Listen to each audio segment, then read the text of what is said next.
Welcome student, বেদাঙ্কা.com এ তোমাদেরকে স্বাগত। আমি প্রিন্সিপিয়া ম্যাম, তোমাদের ম্যাথমেটিক্স টিচার। নিয়ে এসেছি একটি নতুন অঙ্ক আজকে। চলো দেখে নেওয়া যাক অঙ্কটি এবং তার সমাধান আমরা কি করে করি সেটাও শিখে নিই। অঙ্কটি এরকম: যদি x proportional to y, y proportional to z এবং z প্রপোর্শনাল টু x এবং ভেদ ধ্রুবকগুলি যথাক্রমে k, l, m হয়, তবে এদের মধ্যে কোনটি সঠিক?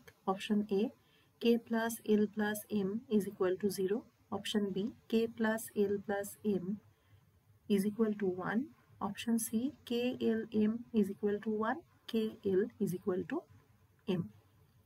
তাহলে এখানে যেগুলো আমার দেওয়া আছে সেগুলো আগে লিখে নিই।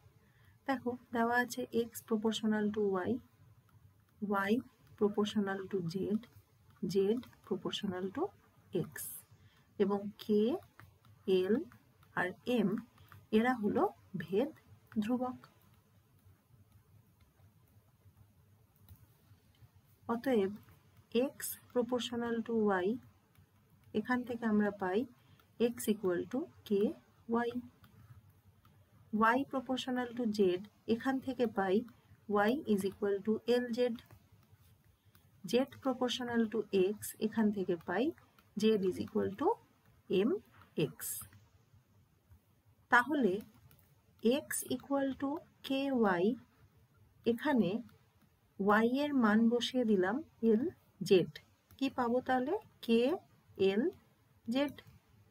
আবার k l z এর মান এখান থেকে বসাচ্ছি mx, তাহলে আমরা পাবো k l m x। তাহলে দেখো এখানে x সমানই এইটা এলো, অতএব আমরা লিখতে পারি 1 সমান k l m। তাহলে অপশন সি হলো আমার উত্তর। থ্যাংক ইউ ফর ওয়াচিং বেদাঙ্ক.com। আরও নতুন নতুন অঙ্কের সলিউশন জানতে অবশ্যই বেদাঙ্ক.com কে ব্রাউজ করো। Thank you students.